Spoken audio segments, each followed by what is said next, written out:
This is the Haulin Assets podcast, where we'll show you how to go from employee truck driver to savvy business owner. And we'll do it together because we're starting our own trucking company, Haulin Assets, so you'll get a front row seat through the whole process. Together with some experts in the field, we'll teach you how to set up a business, buy a truck, get your DOT and MC numbers, get insurance, and a lot more. Thanks for joining us.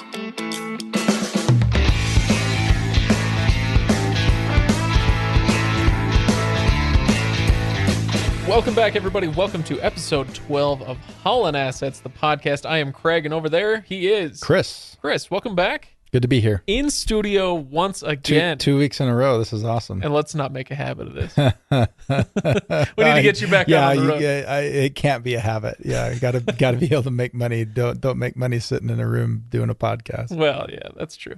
Now, last week... We covered how much it was going to cost to start a trucking company. Today it's going to be how to finance that, how to come up with those funds. But before we get there, I do want to remind everybody of a couple of things. First of all, go to haulinassetsllc.com to check out the show notes for this and other episodes if you'd like more details on what we talk about here. And then also head to Facebook and search for Haulin Assets. Give that Facebook page a like and check it out because we have another giveaway this week. We're doing another contest. So giveaway is going to be the same thing, $50 gift card, Visa gift card, so you can spend it anywhere. But this week we're putting a little different twist on it. Instead of a picture of your truck, we want to see a picture of some nice scenery from where you're traveling through. And again, it's not it's not the best scenery wins. It's just post something, you're entered into the contest, and we'll randomly pick a winner. Pull it out of a hat. So do you have a best scenery entry? I do, and you're going to have to go to the Facebook page to see what it is. I kind of like it because it's kind of clever. Mine is. Oh, really? I think so.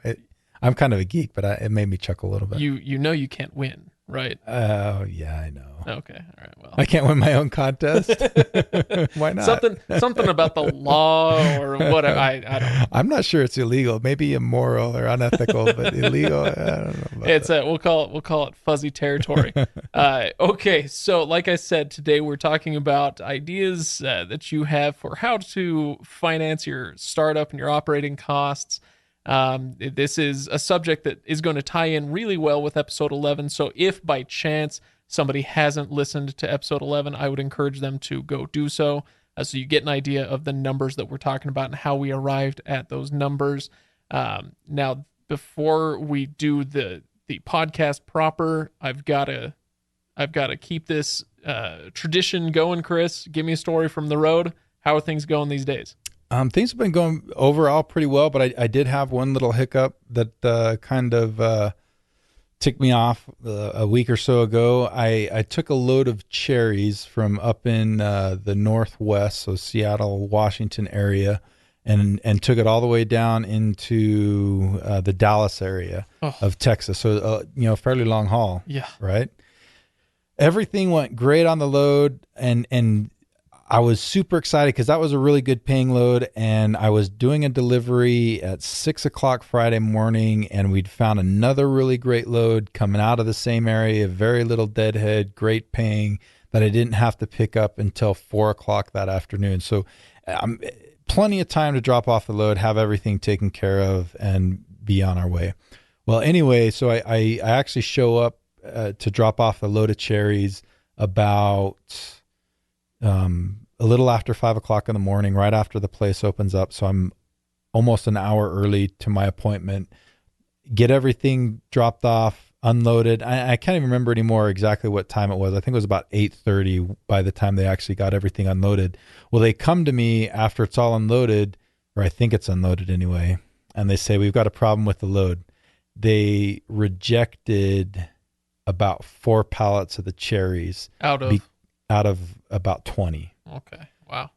But whether it's 1 or 4 that they reject, it caused me a problem because they reject it. I've got to deal with it. Right. They put it back on the truck, and I've got to figure out what to do with that. So it's actually the day after the 4th of July that happens. And so we're talking 8:30, 9:00 in the morning, the 5th of July, Dallas. Dallas, trying to get a hold of the broker, can't get a hold of the broker. Well, we couldn't get a hold of the broker for like 4 hours. So I've got this load of cherries on my truck I can't do anything with. I can't get a hold of the broker. I'm supposed to pick up another load now at this point at like 4 o'clock. So to make a long story short, I ended up having to drop the other load because we couldn't get a hold of the broker. And so I didn't know if I was going to be able to get it off on time, and I didn't want to screw the other broker that I was picking up a load for. And so the broker finally calls us back, finally finds a place to unload the cherries, that'll take them, get my truck empty. But at that point, I've missed out on the other great paying load, which really is what the whole part of this that ticked me off. And then, again, to make a long story short, I was able to get another load, but it wasn't nearly as good as the first one that I had. And the broker did pay me some detention, but they initially only wanted to pay me $100 detention and then $100 redelivery fee. So I'd get an extra $200. And in reality, I was stuck with that load for about an extra, because I didn't get it unloaded and everything all done until about 4 o'clock that afternoon. So I ended up having that load for about an extra 8 hours, wanted to pay me an additional $200. And I only had to drive about 30 miles to get to the second place where I was able to deliver the rejected cherries. But I fought with the broker a little bit. And here's kind of the point that I want to make with this is I fought with the broker a little bit because I didn't feel like that was fair. And especially where we couldn't get a hold of him for 4 hours. So we ended up getting $350. So $250 worth of detention and $100 extra for the redelivery. But you had to fight with it. Don't feel like when you initially talk to the broker that what they say is going to be law. Right. If you can give them a good, valid argument and, push them a little bit, sometimes they'll cave. And like this guy did, and we ended up getting about $350 because of that. It still wasn't an ideal situation for us. It wasn't an ideal situation for them, but ended up being something I think we could both live with and walked away with feeling okay about. And that's, in a situation like that, that's the best you can hope for. Yeah, it kind of is. Okay. Well, this isn't as fun as some of your stories, Chris, but maybe it's the reality of life on the road. And, it's a good lesson. I learned a little bit, and hopefully some other people can kind of learn a little bit from what happened to me. Very good. So are you ready to get started on today's episode then? Yeah, let's jump into it. So last time, like I said, we talked about how much it's going to cost to start a trucking company. Now we had what I called the bad news, good news segment at the end there. You gave what you had to pay, which was $29,893.50. Those were your startup costs. Now your situation is, if not unique, then definitely different than most, and so your costs were considerably higher in your estimation than what the typical starting owner operator would do. And your best case scenario was what, $9,000 something? $9,616 is what it actually was on the best case scenario. And that's okay. So that's best case scenario. Most people would probably be somewhere in between there. So you can count on a good chunk of change, but it is, with a little discipline and saving, something that's achievable. But you may need a little help to get there, right? Yeah. And that's what we're talking about today. That's what we're going to talk about. There's a lot of resources out there and a lot of ways to get money for starting up a business that a lot of people may not be familiar with. And we're going to talk a little bit about those today and hopefully point some people in a direction that'll help them out. All right. Well, let's jump right in then. Sounds great. All right. So I want to break this episode kind of into two parts. So the first part, we're going to talk about really covering and financing those startup costs. And the second part of the episode, I want to talk a little bit about financing your operating costs. Those are two different things and really warrant two different segments in this episode. Okay. All right. And so startup costs being obviously what you got to pay up front, operating costs being the continued cost of running the business, the costs that are going to come in and month out as you keep going, right? Yep. Okay, so let's start then with startup costs. Okay, so startup costs, we talked already a little bit about the different amounts, and really there's a lot of different ways that you can come up. And most people, I really feel like, are not going to use just one of these topics that we talk about, but they're probably going to end up using a combination of them. So for example, the first one I'm going to talk about is savings. Hopefully some of us have a little bit of savings, and we can use, we may not have the full $10,000 we need, but maybe we got $1,000 savings. So we'll use that $1,000 as part of getting that money for the startup costs. And then we'll use some of these other areas as well. Right. And what other areas are we talking about? Now, you mentioned on the last episode the possibility of even selling stuff that you already have. I mean, most of us have some sort of assets sitting around that could be a source of this capital, right? Yeah, absolutely. And so you may take, for example, you find, something that you don't use very often and you really don't need, and you can sell that. Or even another thing that you can do is, I've seen people do this when they go to start a business. Maybe they have a nicer car that they're proud of, that maybe it's paid for or close to being paid for, and they sell that car, use some of that money to buy a cheaper car, and then use the rest as part of their seed money. Okay. Yeah. Or anything else that may be on that on the chopping block for that possibility. So run me through some of the other possibilities that we have here for gathering funding. All right. So there's actually a lot of lenders out there that are either nonprofits or quasi-government organizations that will provide what are called typically microloans. So in this situation, $10,000 to $20,000 to $30,000. That's really not a huge loan as far as what most banks are concerned when it comes to businesses. And so, there's a lot of nonprofits that really focus in this little sector, and, it's in the government's best interest, and it's in these nonprofits' best interest to really help facilitate small business growth. And so that's why they provide these loans to help small businesses kind of get off the ground. And is that something you have any firsthand experience with? I mean, I know about microloans and have learned about them through, NPR and stuff, but is that something that you recommend? Yeah, I think they're really a really, really good option, because they usually have some things that come along with them. So there's things from government agencies that do this, like the SBA program has a microloan program. And I'll provide some information in the show notes on the website, some links to some information about the SBA program, the microloan thing that they do, and maybe even some of these nonprofits, but they're different from state to state. Some states have a huge access to these programs, other states not so much. So it's going to depend a lot upon your state. But we'll provide some information on them. But now you mentioned that these microloan programs may be what you would have to do instead of a bank. Are there any banks, credit unions, whatever, that you could go to for loans in this situation? Yeah, absolutely. It's just sometimes they're a little bit harder to get, especially with a startup. Those microloan and the SBA programs, some of those nonprofits, they kind of specialize in this small business startup realm, and banks not so much. So typically, to be able to get a bank loan, you're also going to have to pledge some other kind of collateral. So you take, for example, one of the easiest things to do if you own your own home, sometimes you can go out and get a home equity line of credit or get a second mortgage on your home and use that money to finance your business.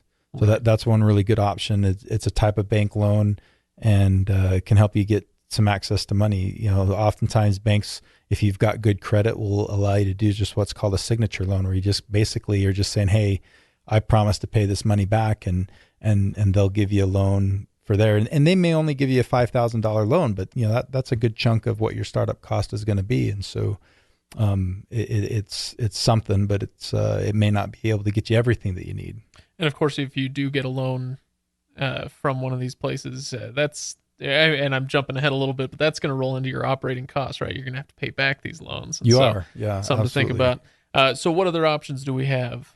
Another thing, and again, going along with bank loans, this is actually something I used back early on in one of my businesses several years ago. Is you can refinance a vehicle. I had a it wasn't a super, it was kind of an older vehicle, but it was paid for. I didn't owe anything on it, and I was able to go use that as collateral with a bank. And, oftentimes they'll give you 100% of the value. In fact, I think when I did it, they gave me like 105% of the value of the vehicle, and was able to access a little bit of capital that way. Nice. Yeah. Okay, very good. What about the dreaded, the dreaded bank? I mean, these are even scarier than the quasi-government institutions that we deal with on a daily basis. But the friends and family bank The friends and family bank. is this something you It's recommend? under certain circumstances. Yeah. I mean, a lot of the times your family members want to see you succeed. And if you've got a good business plan and you're following the system that we talk about with this podcast, and you feel like you can follow the system and be disciplined about it, your chances of being able to be successful are high. And so I feel comfortable being able to go to a friend and family and say, hey, I want a little bit of money to do this, and this is how I'm going to do it. And if you can present it to them in a way that they feel comfortable and everybody feels comfortable with it, you can be good to go. I know when again, I've used this in the past. My dad has been, my dad wants to see me be successful in life, and, he has been willing to help me when I've needed it. And I've taken a loan from him in the past to help out with the business before. All right. So, yeah, that's a possibility then. Absolutely. And something that I remember all the way back from, episode 1 or 2 or whatever it was. This is a while ago, but the idea of partnerships and this being a potential source of capital. If you enter into a partnership, say, you got the owner operator thing going on, and let's say I just want to be the operator and I can bring somebody else on as a partner who can be more on the owner side of things. They may have the capital that I need, and that could be the foundation of a beautiful friendship. Absolutely, a partner can be a good way to go if it's for the right reasons, and you're both on the same page. Kind of some of the things that we talked about earlier in the episode when we really dove into the partnership thing. But one of the things that I would kind of like to talk about, just as not necessarily a tell of caution, but just something you need to think about is, when you go in with a partner, you give up equity. And what I mean by equity is you give up ownership. So, a lot of times a partnership's going to be split 50-50. One partner owns 50% of the business. The other partner also owns 50% of the business. Or sometimes maybe a partner owns 80 and another owns 20. If you're thinking about bringing on a partner just to pay for the startup costs, and it's essentially going to be a one-time loan, just get a loan. You might be better off just getting a loan, because right. When you're giving up equity, you're giving up a big piece of your business, and giving up equity or giving up ownership might be the right answer. But a lot of times, if it's just for a one-time loan thing, and that's all that partner brings to the table, I would only use that as kind of a last resort. And then if you do need to use it, try to limit the amount of equity you give them. Don't give them everything. Right. Yeah. I mean, you've talked about this in the past. The idea of a partnership can be really valuable, especially if you have complementary characteristics as far as being able to run and operate this business. But otherwise, if they're just a checkbook, then, it could be you want to find a different option. Yeah. If another one is out there. If you can. Absolutely. So last one on the list here is credit cards. And I mean, the moment you say credit cards for something like this, I mean, I use credit cards on a daily basis, but when we're talking about it for startup costs for business, which, as we've mentioned, these are not tiny, little alarms start going off in my head. Credit cards. So you've listed this as a possible source, but like I said, my alarm bells are going off. Should they be? Again, this is another one of those things that's pretty low down there on the last case scenario type thing. So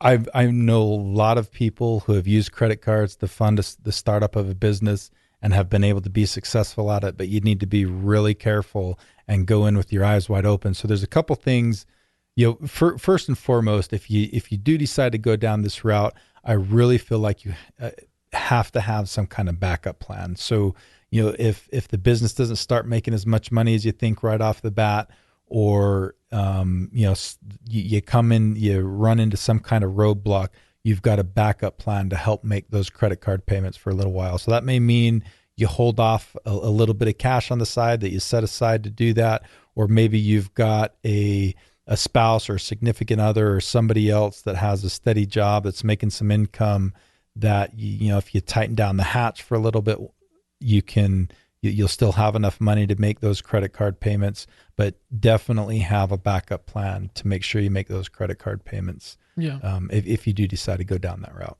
Well, and this is maybe a good transition point because similar to what I was saying earlier about any type of loan, and credit cards would be in that boat as well. Once you take out a loan or go into debt of any kind, you're going to have to pay that back, and this is going to be part of your operating costs ongoing until that debt is paid. So maybe now is a good time to transition into talking about operating costs and what else we might see there.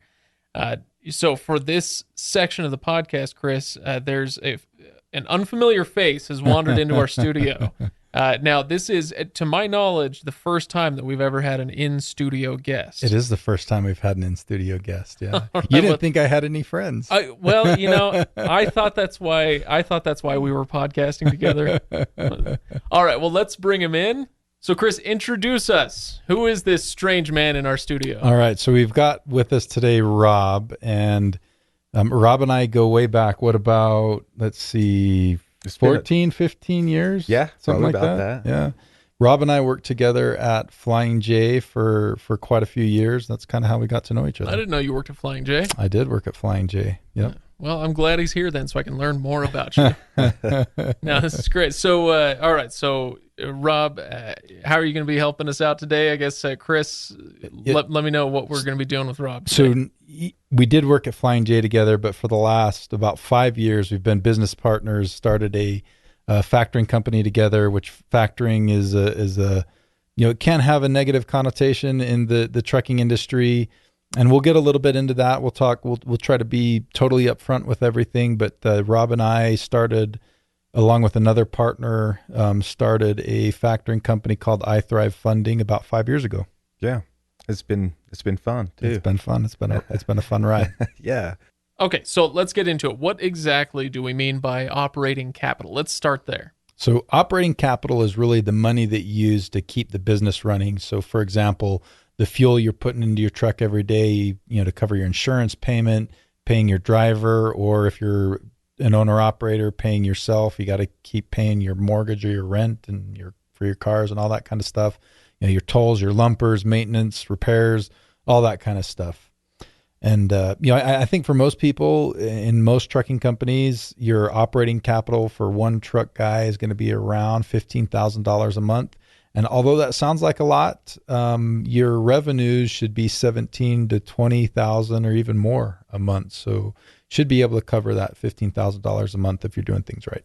So the problem really comes not that expense is so high, but it's that that expense is going to keep going, and it starts day one. So the day you start hauling that first load, those expenses start accruing and start coming up. And the problem is that the revenue, the money that you get paid for the work that you do, doesn't start coming in right away, because most shippers and brokers have what's called net 30 terms. That means that you finish the work for them today, they're not going to pay you for 30 days. So you've got to be able to pay, for the fuel and for all that stuff coming down the pipe right away, even though you're not going to have money coming in. So we'll talk a little bit about that today. Okay. All right. Now, I do want to get to Rob in just a moment, but I want to follow up on something here, because you say it is a problem. You've got to, you have these expenses from day one, and I'm betting because you have had an okay first 3 months so far, I think,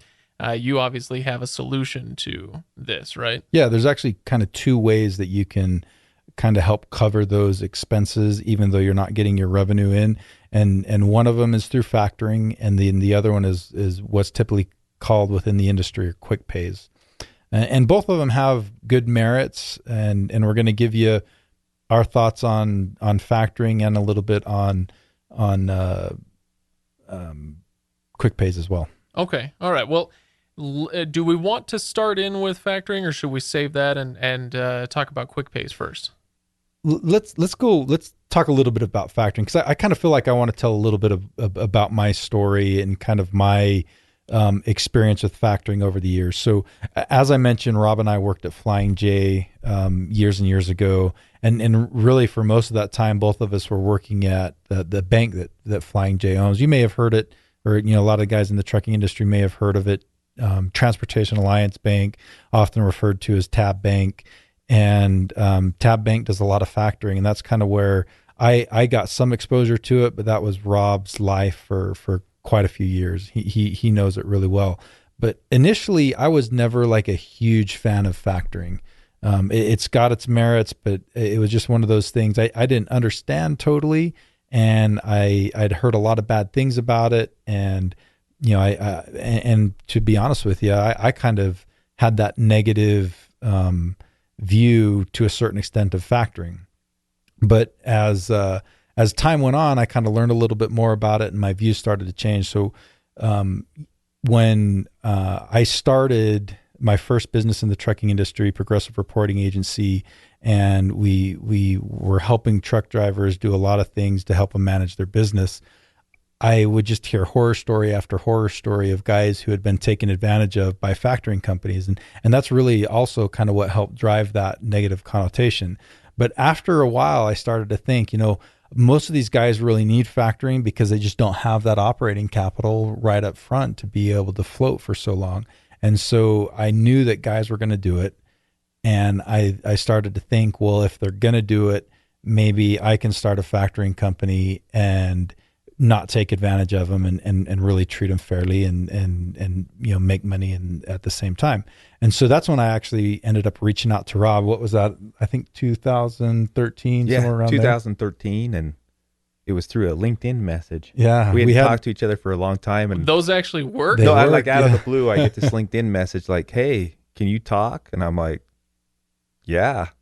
So we met at a restaurant. We met at a Kneaders. Yeah. I was hoping it was going to be something candlelit. No. That came later on down the road when we started the business. Sure. Our first office was in Rob's daughter's bedroom. It's pink true. Room. Nice. It was pink, and there was. Anyway, that seems like forever ago. That was a little bit ago.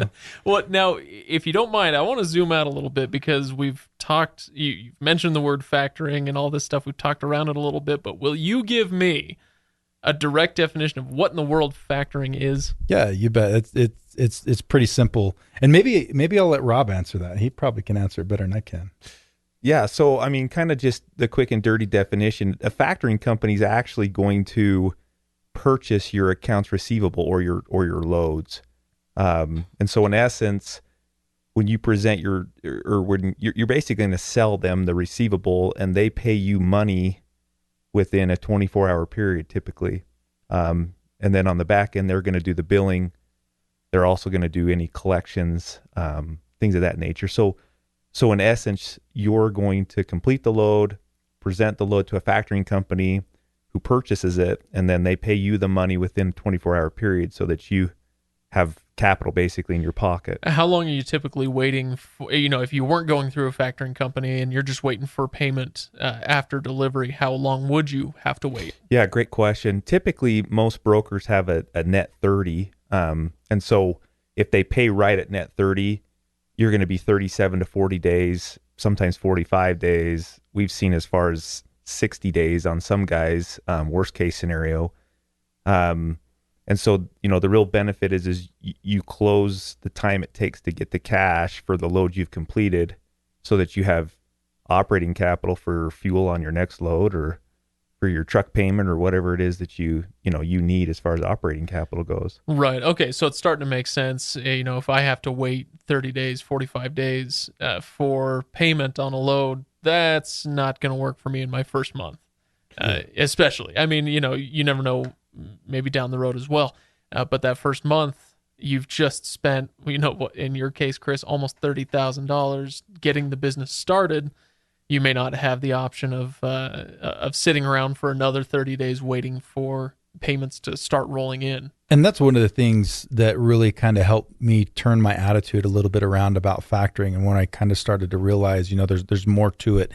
So a lot of most guys are going to need it because they've spent most of their money in those startup costs and they don't have any additional money. And factoring is a really great way to bridge that gap and help guys get money right away as they're starting to roll down the road to help pay for those expenses. And plus, kind of as Rob was mentioning too, there's a lot more that goes on behind the scenes that when I first got exposed to factoring, didn't really understand, because the factoring company really becomes your partner. A good factoring company really becomes your partner, because you get an account manager that you submit all your paperwork to, and really all you're doing is just submitting them a copy of the bill of lading and a copy of the rate confirmation. And then your account manager at the factoring company takes care of the rest. They create an invoice, they send it off to the right people so that you get paid. And they do all the collecting, all that stuff. It basically just takes a load off your plate, and you don't have to worry about it, so to speak. Yeah. I love trucking puns on this show. It takes a load off. Yeah. Okay, so that's factoring, and I think we're going to get a little bit more in depth on pros and cons and that sort of thing. But we've also mentioned quick pays. I'm going to turn to you again, Rob, Sure. For a definition of quick pays before we dive into the nitty gritty of it. Yeah. So a quick pay is essentially when you complete the load for the broker, you submit your paperwork to the broker based upon how they want it done. And then for a fee, they will, in essence, issue you a quick pay. Typically, that's going to be 48 hours is the quickest. Some say 24 hours. My experience is it's rarely 24 hours. You're usually 48 to 72 hours. Sometimes even a week. Yeah, every broker's different, and every broker's process for submitting paperwork is different, and it's unique. And so as you begin to work with different brokers, they may offer a quick pay, some may not. Some of the larger companies that do it charge up to 5%. So not only are they taking a cut on the load from 12 to 15%, then you take a quick pay and they take an additional 5%. They're making pretty good money on that load already. Sure.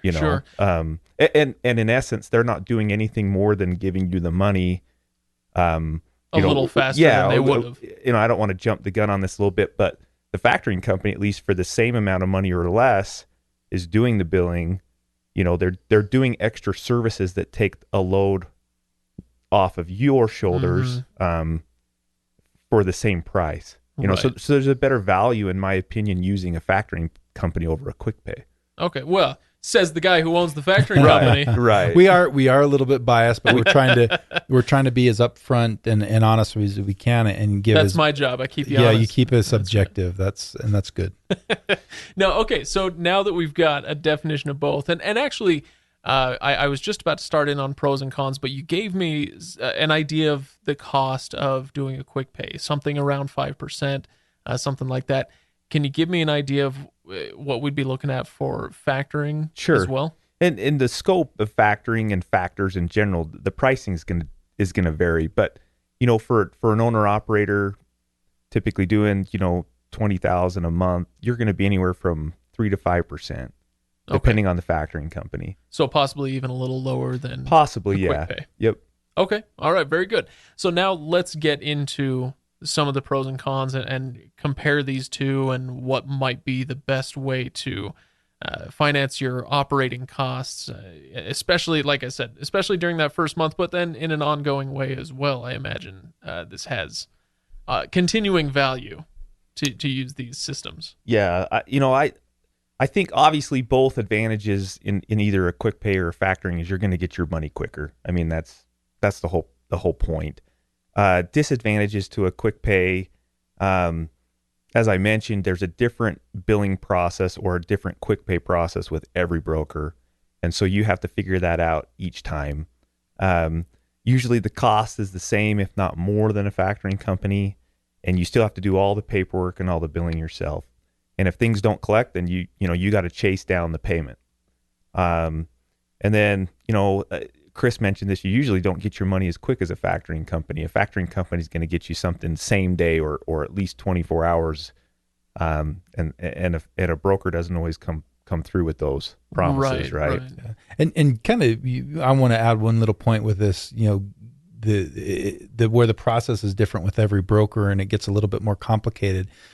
We see this happen all the time where if you don't submit the paperwork just right to the broker, that quick pay, instead of being, 72 hours down the road, 72 hours down the road, you still haven't got paid. You call them back up. Well, you didn't submit your paperwork right and you didn't do this right. And so You go fix it and resubmit it, and then we'll give you the money. Right. And so that, And oftentimes you're still that paying gets, the same, you're still paying the same price. fee, and it just keeps getting stretched out. Well, when you're working with a factoring company and you have those same kind of issues, the factoring company's dealing with it. You've already gotten your money, and even if for some reason the broker or the shipper is being really nitpicky on the paperwork, the factoring company's going to work that all out. Okay. Yeah, that makes sense. So tell me a little bit more about that factoring company and the advantages that system provides.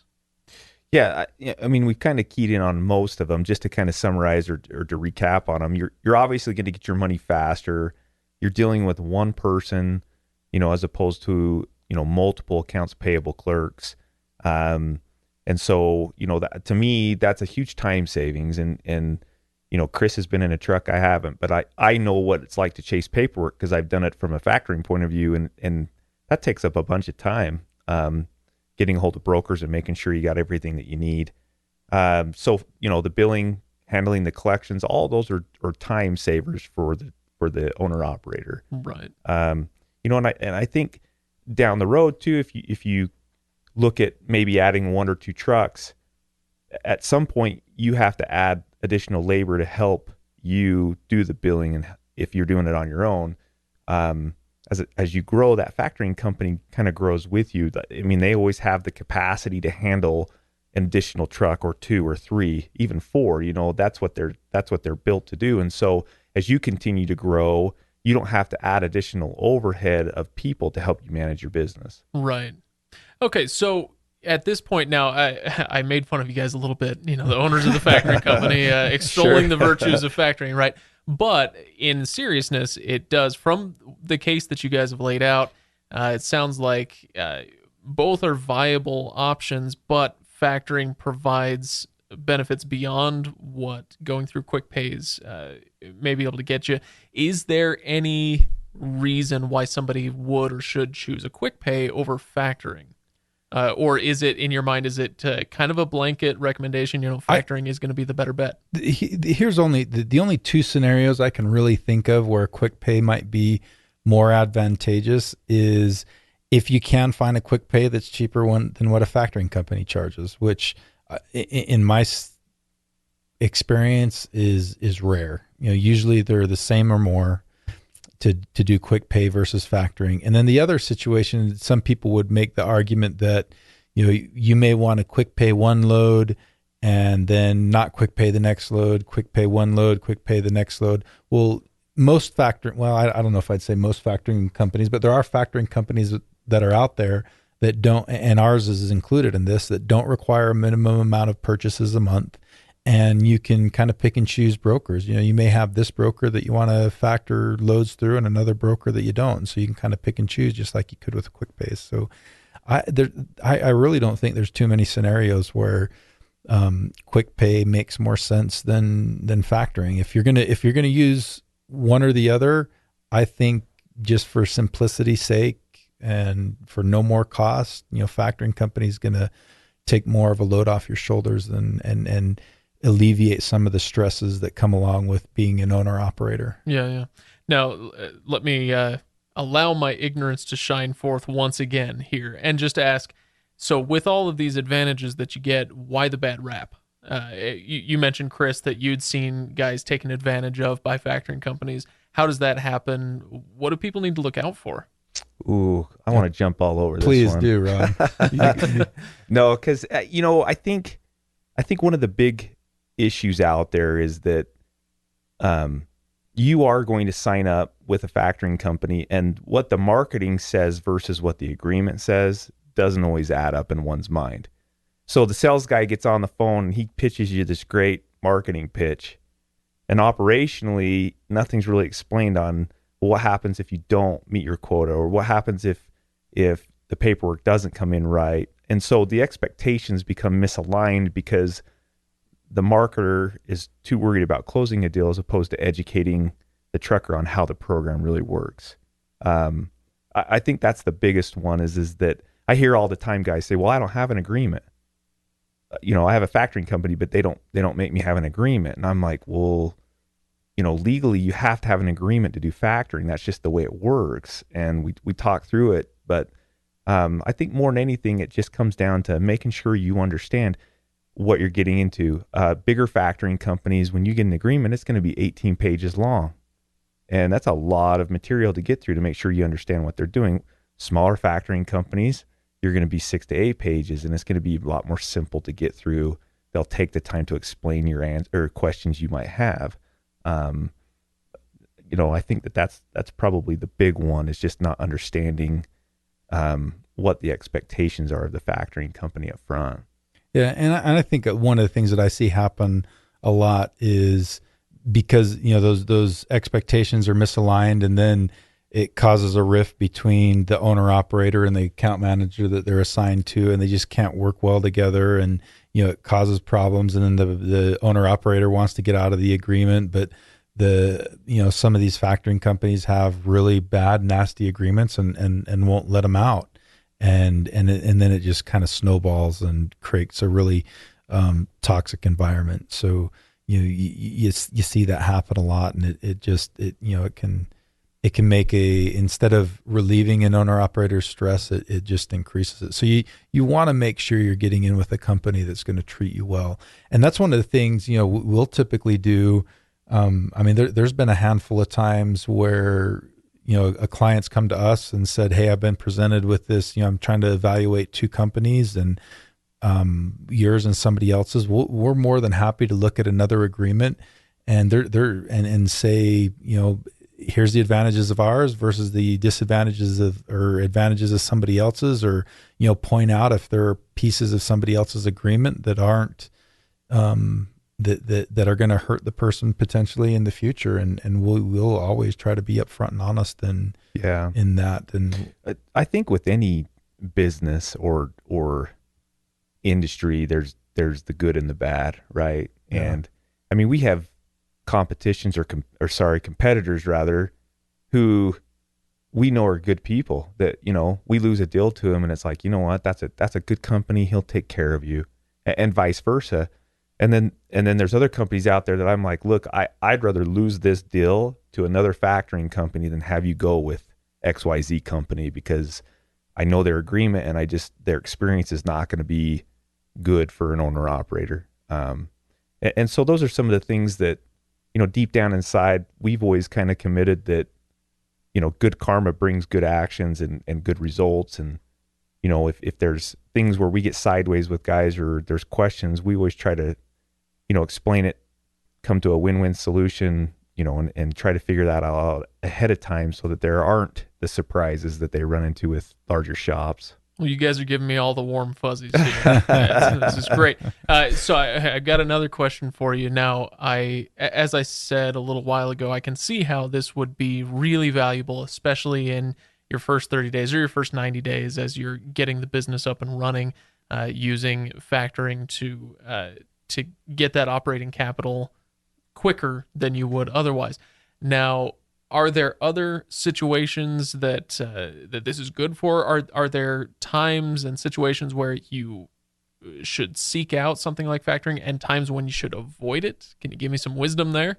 Yeah, do you want to hit that, Rob? Look, it's funny because we own a factoring company. If you're well capitalized and you have a lot of savings, factoring is probably not for you. It's probably something that you don't want to do if you're bankable.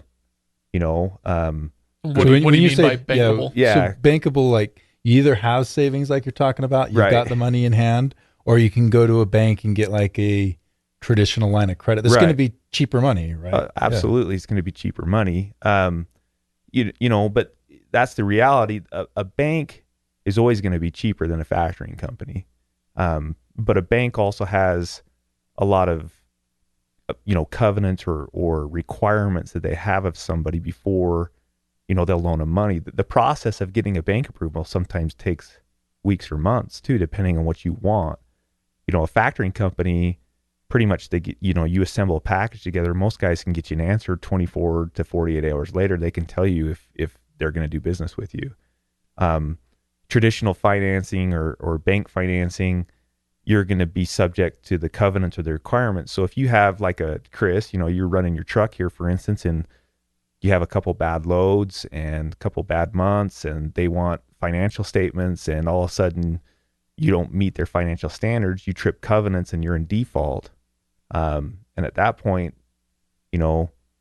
things get a little tricky with the bank, because now you're in default and you have to do workout, and it's just a different world, right? The bank's going to lend on hard assets like equipment. They don't really love receivables. They'll do it, but they don't really, they want something that they can go touch. Right. Yeah, that makes sense. As far as the lend on it. And so high growth, like if you're in a high growth mode, banks can be problematic because they're conservative. Whereas a factoring company, I think in a high growth mode, a factoring company makes a lot of sense, because the receivable is what they loan against. And the faster you grow, the faster your receivable grows. And, a factoring company is not going to have any problem with that growth. Whereas a bank's going to say, man, you're growing kind of fast. I don't know. I mean, how are things going? And that's coming from a guy that used to work at a bank, right? Like our bank did both factoring and traditional financing. And it was always an interesting conversation to have with an underwriter, factoring versus traditional asset-based lending. And it was always a struggle sometimes to win deals that were a little more non-traditional for banks. Right. And with all of that, of course, what my brain latches onto is the phrase tripping covenants, which sounds like a really bad Christian rock band. Okay, so let me see if I've got this all wrapped up in my brain. Then I'll see if I can tie this up in a bow, as we tend to do sometimes, Chris. So we've got...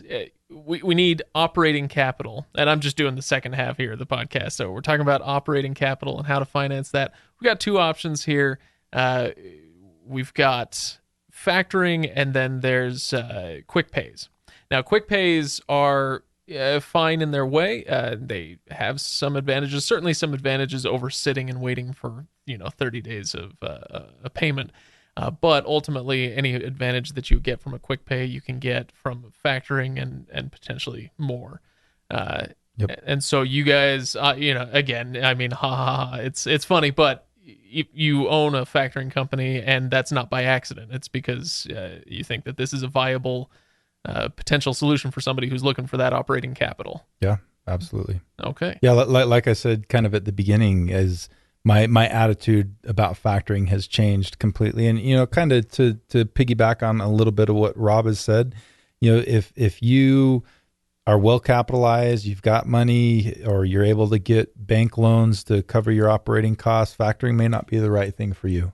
And that's okay. But, what we've seen over the years, and what I've seen as I've worked with, hundreds and thousands of trucking companies, is most guys don't, and factoring is an option that they need, and we've created this company to be able to provide that service honestly and really be able to help out the small guy. I mean, that's what we focus on, are the 1 to 10 truck guys. And with a company like ours, they're a big fish in a small pond, and we help them out, give them the attention they need, and really try to be a partner.